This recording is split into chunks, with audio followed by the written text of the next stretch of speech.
A film of condensation captures my breath against the glass, obscuring the view of the archipelago below, just as the engines shift their tone.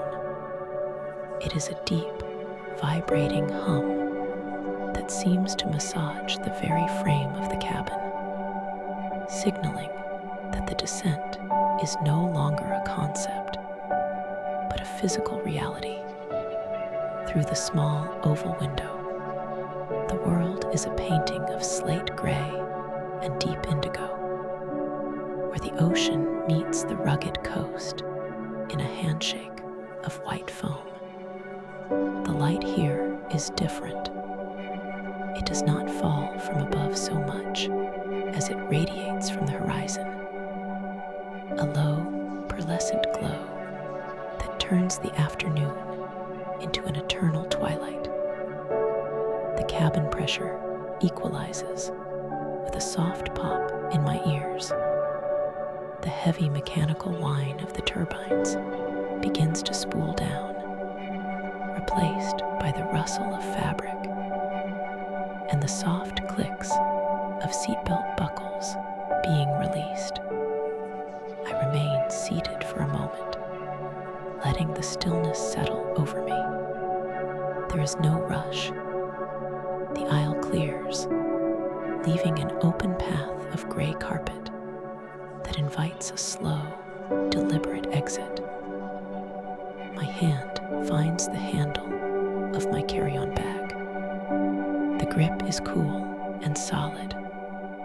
I lift it, feeling the familiar weight settle into my shoulder, a grounding sensation that anchors me to this new place. Moving down the aisle, the floor feels firm beneath my boots. I step across the threshold of the aircraft, crossing that small gap where the air changes instantly. It is cooler here, smelling faintly of aviation fuel and crisp, salt-laden wind. The jet bridge offers a hollow, metallic resonance underfoot. Each step sends a dull vibration through the floorboards, a rhythmic drumming that accompanies me toward the terminal. The ramp slopes gently upward. My breathing aligns with the pace of my stride. In for 2 steps, out for 2 steps. Entering the terminal building, the acoustic landscape shifts entirely. The hollow metal gives way to polished terrazzo, hard and unforgiving, yet pleasingly smooth. The wheels of my suitcase catch the change immediately. On the carpet, they had dragged with a muffled resistance, but here they sing. A low, continuous drone rises from the floor, a steady vibration that travels up the telescopic handle and into my palm. It is a hypnotic sound. The arrival hall is a cavern of glass and steel, echoing with the hushed murmur of other travelers. I do not look at faces. I watch the floor.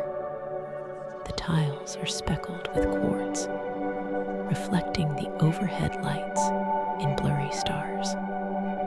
I follow a line of gray grout, letting it guide me like a meridian. The walk is long and unhurried. There is a long corridor connecting the gates to the exit. Here, the floor changes again to a rubberized surface designed to dampen sound. The suitcase wheels fall silent, gliding with effortless ease. My boots make no sound now. It feels as though I am floating, drifting through the corridor with the weightlessness of a cloud. The rhythm of the walk takes over my mind. Step glide, step glide. There is nothing to think about, no decisions to make. There is only the forward motion, the gentle pull of gravity, and the rhythmic swing of my arm. The automatic doors at the far end of the hall sense my approach. They slide apart with a soft pneumatic hiss, revealing the true atmosphere of Ålesund. The air outside is startlingly fresh. It carries the scent of deep water and rain-washed stone. I move toward the waiting transport, a sleek bus that idles with a low, purring rumble. The ride into the town center is a visual meditation.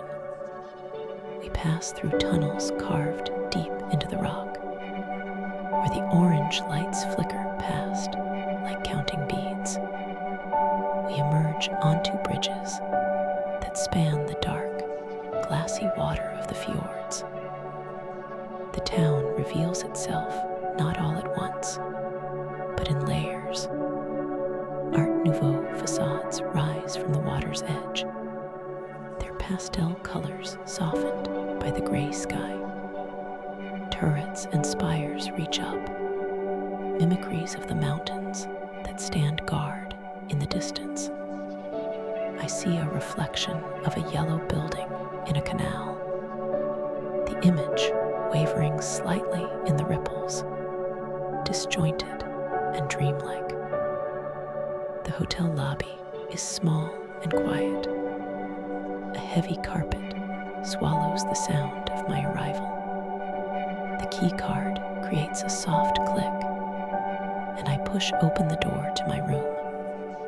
It is a sanctuary of pale wood and white linens. I leave the bag by the door. The window is cracked open just an inch, allowing the sound of the harbor to drift in the distant cry of a gull, the lap of water against a pier. I sit on the edge of the bed. The mattress is firm, the duvet thick and promising. I take off my boots, setting them aside with care. The floor is cool wood under my socks. I pull back the coverlet, revealing the pristine white sheet beneath. It is smooth, pulled tight, waiting. I lie down. The pillow cradles my head, cool and firm. The ceiling is a blank canvas, white and still. I close my eyes, and the motion of the travel, the plane, the walk, the bus, continues to rock me gently, a phantom rhythm that slowly fades. The sound of the water outside merges with the rhythm of my own breath. The day dissolves. The night is a soft blanket pulling up to my chin. The air in Ålesund carries a specific weight, a heavy, salt-laden coolness that presses gently against the skin. It smells of the deep fjord and cold stone. I button my coat to the chin, letting the collar stand against the slight breeze coming off the water. The street ahead, a Potgregata, curves gently to the right, disappearing behind a wall of pale yellow and gray facades. There is no rush here. The light is soft, diffused by a high, thin layer of cloud that turns the sky into a sheet of pearl. My boots make a dull, solid sound on the pavement. I pause before the building at number 9. The architecture here does not believe in straight lines. Everything bows and weaves, mimicking the shapes of stems and roots. I tilt my head back to find the first sub-goal of the afternoon. High up on the facade, Clustered near the curved window frames are the floral motifs characteristic of this place. They are painted a deep, burnt red, standing out against the pale plaster. I begin to count them, letting my eyes rest on each sculpted petal. 1. A single bloom near the left eave, its center tight and closed. 2. Just below it, a larger flower, open to the gray sky. 3. My gaze drifts to the right side of the window. 4. 5.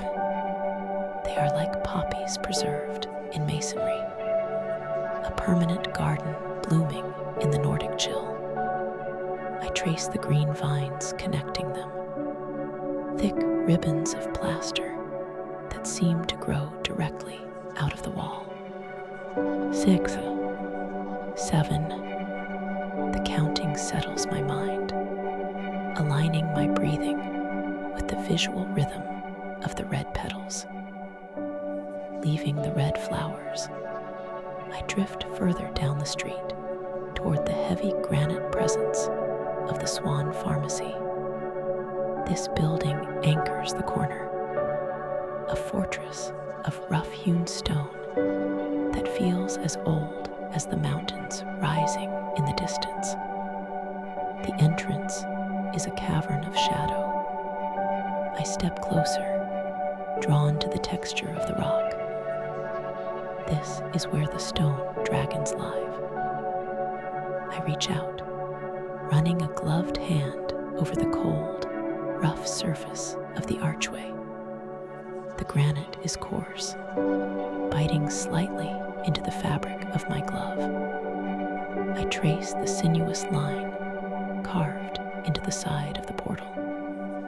It curves up, thick and muscular, terminating in the stylized head of a dragon. Its eye is wide and blank, staring eternally across the street. Lower down, near the foundation, the face of a troll emerges from the block, its expression caught in a silent, stone grimace. I follow the lines of its beard, carved in deep, swirling grooves that mimic the churning water of the fjord. The craftsmanship is heavy, substantial. It demands to be touched, to be acknowledged as something built to withstand the wind and the salt for centuries. Turning away from the heavy doors of the Jugendstilcenteret, I move toward the water. The town begins to quiet down as the afternoon deepens into early evening.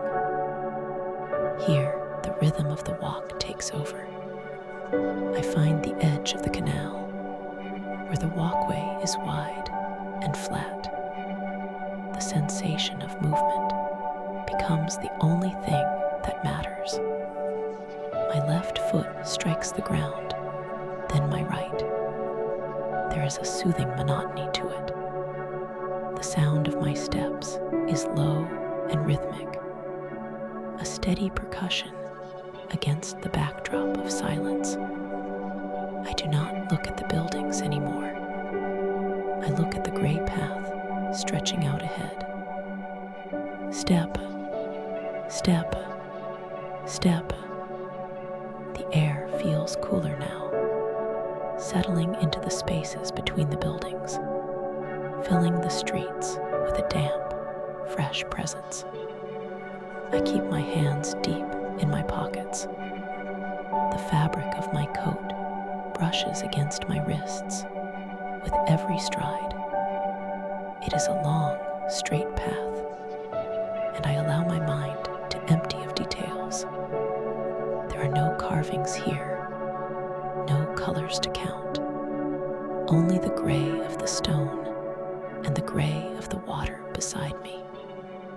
I listen to the sound of my own breath, slow and even, In for 3 steps, out for 3 steps. The world narrows down to this simple cadence.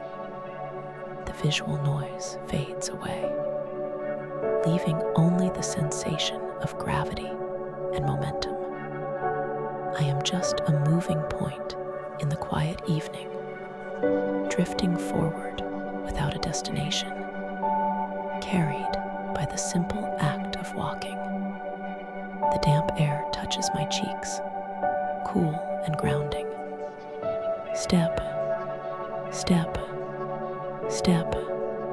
The repetition is a soft blanket, wrapping around the senses, dampening the need to think, leaving only the need to be. Gradually, the rhythm slows. I come to a halt near the railing of the Brassendet Canal. The wind has dropped completely, leaving the air still and silent. Below me, the water has transformed. The restless chop of the afternoon is gone, replaced by a surface of absolute stillness. It is the dark, liquid mirror I was looking for. The canal is a ribbon of black ink, thick and motionless. The buildings on the opposite bank are reflected perfectly in the depths, their turrets and spires duplicated upside down in the water. I lean on the railing, watching the reflection. The lights from the windows have turned on, casting squares of warm, buttery gold onto the black surface.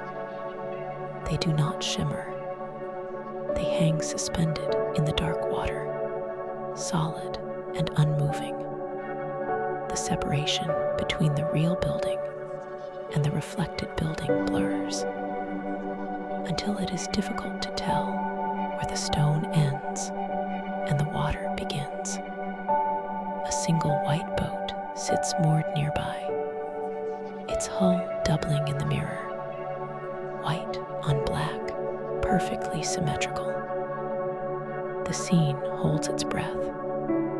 There is no sound of traffic, no voices, only the immense, quiet weight of the water holding the image of the town. I watch a single yellow light deep in the reflection, waiting for a ripple that never comes. The world is paused, suspended in the dark glass of the canal, waiting for the night to fully descend. The morning air in Ålesund holds a fine, persistent mist. It is not quite rain, but a heavy dampness that clings to the wool of my coat and settles on my eyelashes. I step out onto the pavement, the ground dark and slick with moisture. The city is waking up slowly. There is no rush here, only the steady rhythm of water dripping from the eaves and the distant cry of a gull circling the harbor. I turn the corner into Kongens Gate. The street stretches out as a canyon of stone and glass, a gallery of the rebuilding that followed the devastation of 1904. The buildings do not stand apart, they shoulder together. A continuous wall of pastel yellow, seafoam green, and pale red. I am looking for a specific geometry, a disruption in the pattern. My pace slows. I scan the facades, reading the history written in plaster and granite. The architecture here is organic, full of curves and motifs drawn from nature. A stone garden blooming in the cold northern light. Then I see it. Number 10B. It is impossibly narrow. The facade is squeezed between its larger neighbors, a sliver of architecture that refuses to be ignored. It feels less like a building and more like a secret passage disguised as a home. My eyes trace the vertical lines upward, past the tight entryway, rising to the roofline.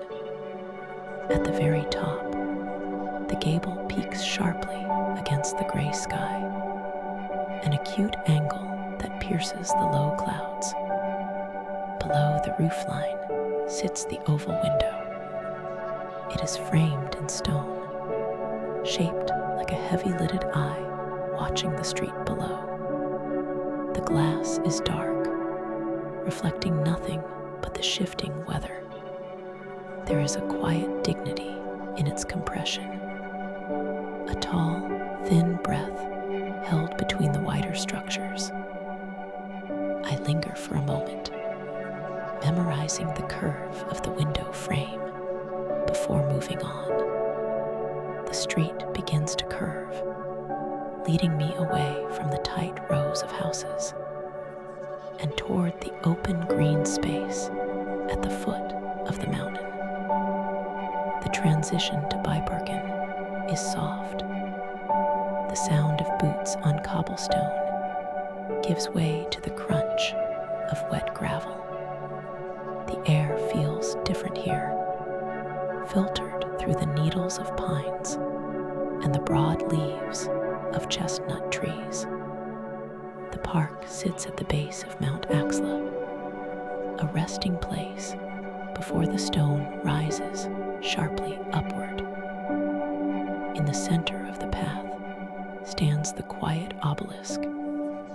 It is a tall pillar of dark stone, erected in honor of Kaiser Wilhelm II. The history books speak of the fire that consumed the wooden city in a single night, and the ships that arrived from Germany carrying supplies to rebuild. But here, standing before the monument, the history is texture rather than text. I step closer to the stone base. The inscription is there, carved deep into the granite. But nature is slowly reclaiming the dedication. Patches of soft green moss have taken root in the grooves of the letters. The green velvet fills the loops of the German script, softening the hard edges of the carving. Rain streaks darken the stone, running in vertical lines like tears on a face that has stopped weeping long ago. It is a collaboration between the mason and the climate. I turn away from the path and find a wooden bench set back beneath the canopy of a large tree. The wood is cool and damp, but I settle onto it, letting the weight of the walk leave my legs. The world narrows to the space between the tree roots and the gravel path. A single leaf detaches from a high branch. It drifts down, rocking back and forth on the air currents. Left, right, left, right. It lands on the wet grass without a sound. The air is still here, sheltered by the rise of the land and the density of the foliage. I breathe in the scent of damp earth and pine needles. A bird shifts its weight on a branch above, sending a tiny shower of water droplets falling. They tap against the brim of my hat. 1, 2, 3. The rhythm is slow. My hands rest in my pockets, seeking warmth. The fabric of my coat feels heavy and comforting, a barrier against the chill. I watch the gravel path. The stones are shades of gray and white, speckled with rain. A small puddle reflects the underside of the leaves. The reflection shivers when the wind passes, then settles back into a perfect mirror. My breath creates a faint cloud that vanishes in seconds. In, out. The cold is not biting. It is a steady presence, like the stone of the mountain behind me. I close my eyes for a moment. The sound of the city is muffled, a distant hum that blends with the rustle of the leaves. There is no urgency in the movement of the air. It simply flows, wrapping around the trunks of the trees, cooling the ground, waiting. The bench holds me up. The ground holds the bench. Everything is rooted, heavy, and still. When I open my eyes, the light has shifted slightly, the gray sky brightening to a pearl white as the sun tries to press through the clouds. The moss on the obelisk glows with a sudden, vibrant intensity in the diffuse light. I do not move to leave. I remain still, watching the way the mist curls around the base of the mountain, letting the quiet of the park settle over me like a blanket that I am not yet ready to cast aside. The air at the base of the town park carries the scent of wet pine and salt. It is a crisp, grounding aroma that settles in the lungs, preparing the body for the ascent. Ahead, the white stone staircase weaves its way up the side of Mount Axla, a pale ribbon threaded through the dark green canopy of the trees. There is no rush here. The goal is not simply the top, but the rhythm of the journey itself, measured out in exactly 418 beats. I place a hand on the iron railing. It feels solid, cool to the touch, and anchors me to the path. My boot finds the center of the first step. 1, 2, 3. The climb begins with a slow, deliberate cadence.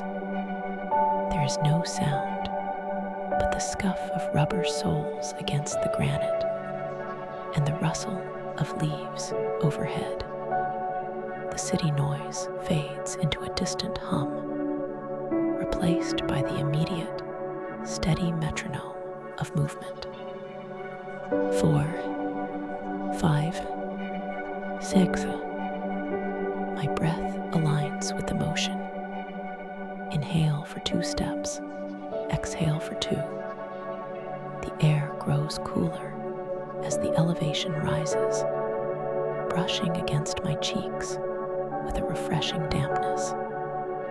The trees here are tall and thin, their branches creating a fractured ceiling that lets quiet pools of afternoon light spill onto the stone.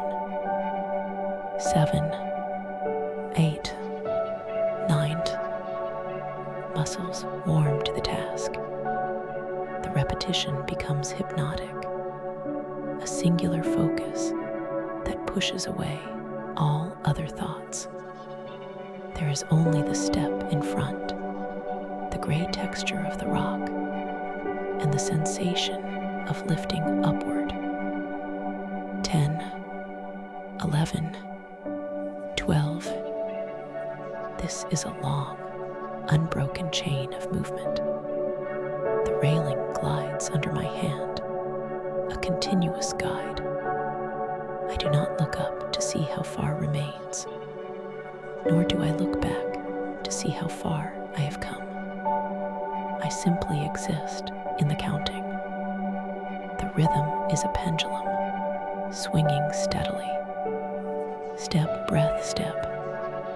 The texture of the granite changes slightly, smoother in the center, where thousands have walked before, rougher near the edges. 13, 14, 15. The wind begins to whisper through the pines, a soft, sibilant sound that rises and falls like a slow tide. It matches the rhythm of my pulse. I continue the ascent, the numbers rolling through my mind like polished stones. 50, 51, 52. The world narrows down to the immediate square of stone beneath my feet. There is no past, no future, only the present motion. The legs lift and lower, a mechanical, comforting cycle that requires no decisions, only persistence. 100. The air thins slightly, feeling cleaner, sharper. I maintain the pace. The repetition is a cradle for the mind, rocking it into a state of quiet alert. 200. The trees begin to part, revealing glimpses of the sky, a pale, washed-out blue that promises evening. 300. The breath is deeper now, filling the chest, fueling the steady engine of the climb. The sound of my own breathing is loud and rhythmic, a personal ocean in the ears. 400. The final stretch. The angle softens. The rhythm slows, decelerating gently until the final count arrives. 418. I come to a halt on the viewing platform. The stillness that follows the climb is profound.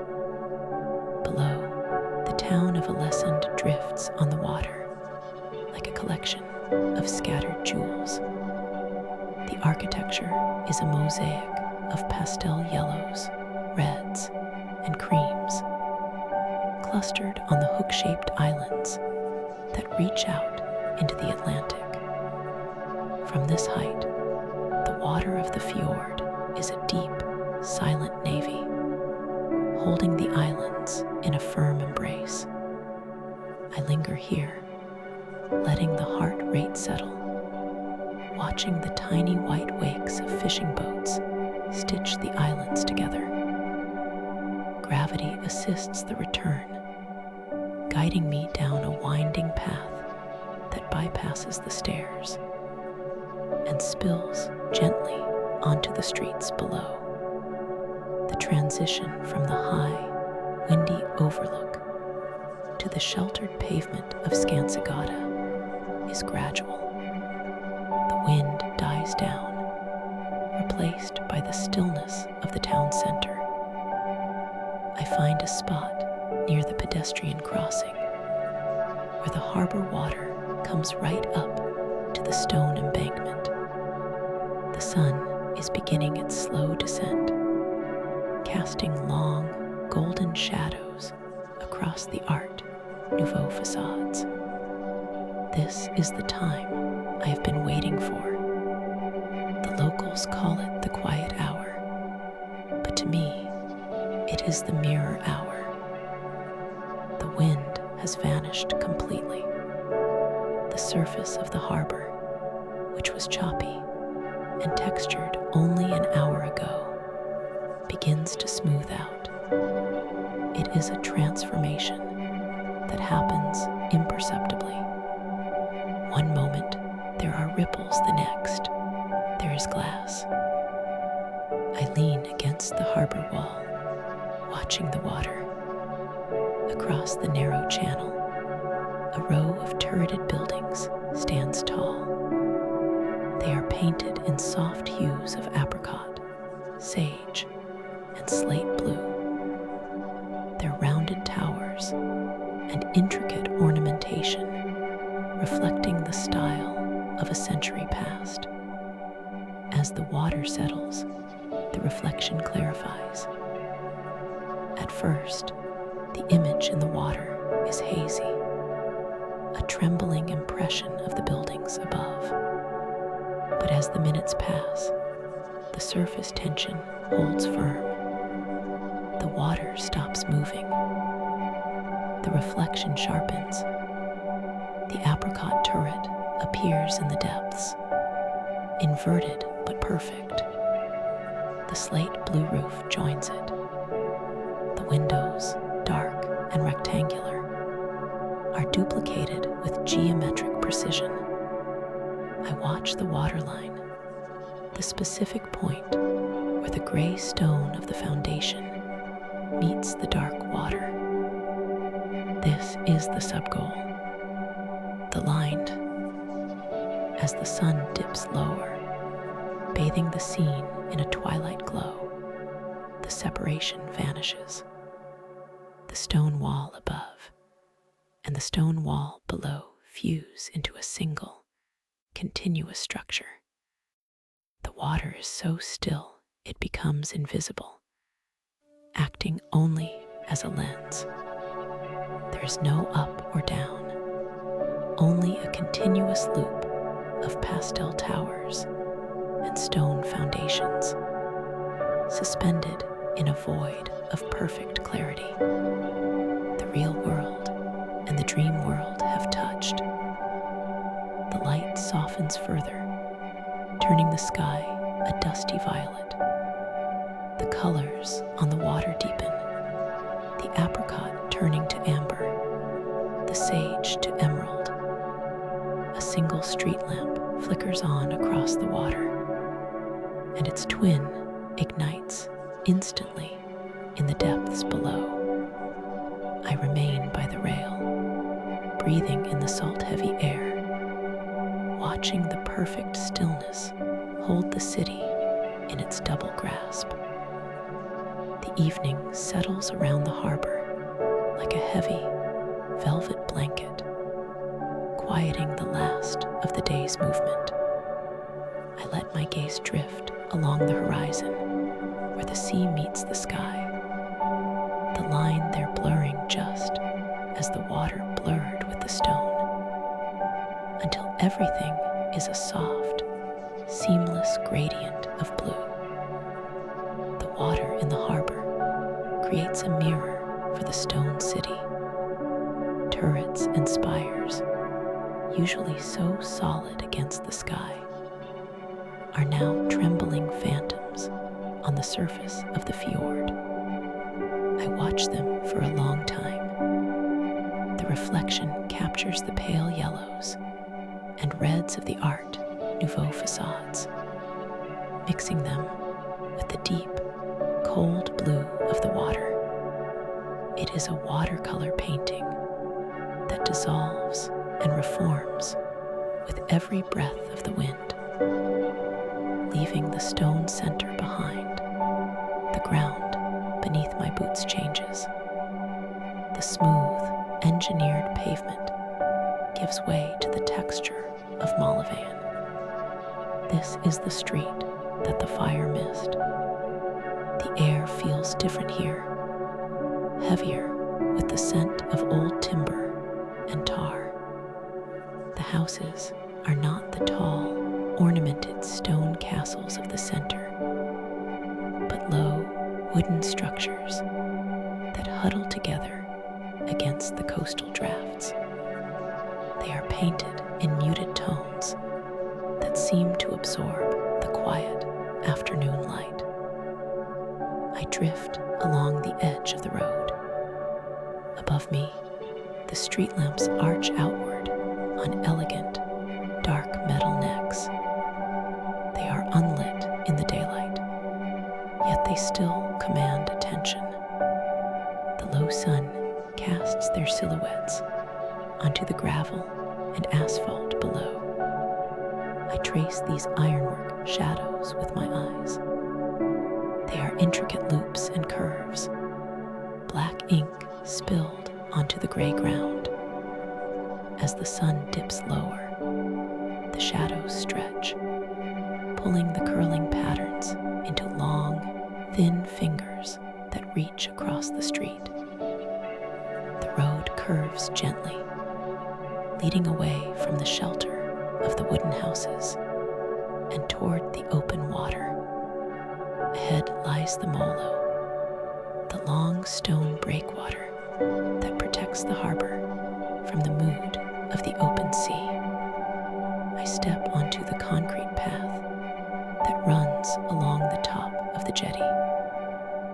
Here, the world simplifies. There are no more shop windows, no more architectural details, no more shadows of iron vines. There is only the path, the sky, and the water. I settle into a rhythm. My left foot strikes the concrete, then my right.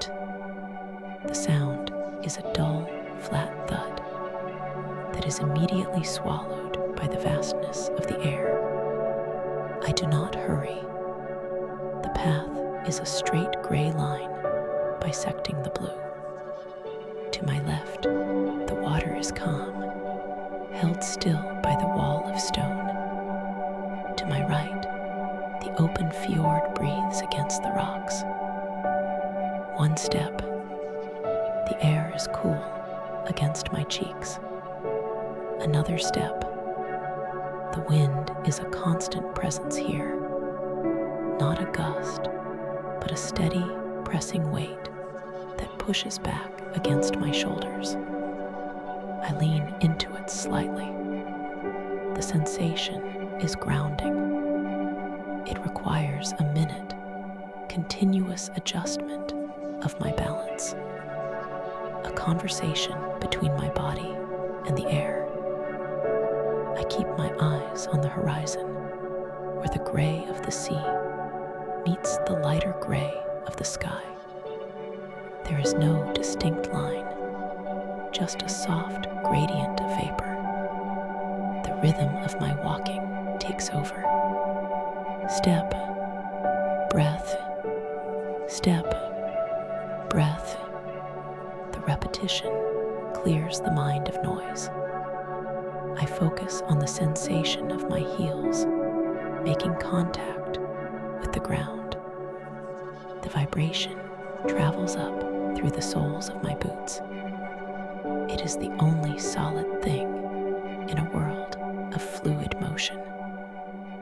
The sound of the water changes as I move further out. Near the shore, it was a lap and a splash. Here, deep along the jetty, it is a surge. The ocean swells, lifts itself up, and exhales against the base of the breakwater. It is a deep, low frequency that I feel in my chest more than I hear with my ears. I continue this way for a long time, measuring the distance not in meters, but in the number of breaths it takes to reach the end. At the tip of the jetty, the rhythm of walking ceases. The destination stands sharp and bright against the muted background. The Malja lighthouse is small, circular, and painted in a striking red and white. The colors are absolute. The red is the color of a winter berry. The white is the color of fresh milk. In a landscape dominated by slate grays, ocean blues, and weathered timber browns, this lighthouse is a sudden, vivid assertion of presence. I circle the small structure. The paint looks thick, layered over years to withstand the salt spray. I turn back toward the harbor, but I do not return to the street yet. Near the base of the breakwater, a floating structure sits heavily on the water. is a barge, decked in wide, rough-hewn planks. I move closer to the edge of the quay to listen. This is the sound of weight. The barge rises imperceptibly on a swell, straining against its moorings. The wood releases a low, resonant groan. It is a deep creak, the sound of heavy fibers compressing and releasing. The water slaps the underside of the hollow hull, a wet, percussive thud that echoes inside the timber. I close my eyes to isolate the sound. The creak comes first, a long, dry complaint of the wood. Then the silence. Then the slap of the water. Then the creak again. It is the heartbeat of the harbor, slow and lethargic. The tide is shifting, lifting the heavy platform inch by inch. The sun has gone behind the horizon now, leaving only a bruised purple light in the sky. The red of the lighthouse begins to dim, merging with the shadows of the coming evening. The ironwork shadows on the street have dissolved into the general dusk. I remain by the water, listening to the barge settle into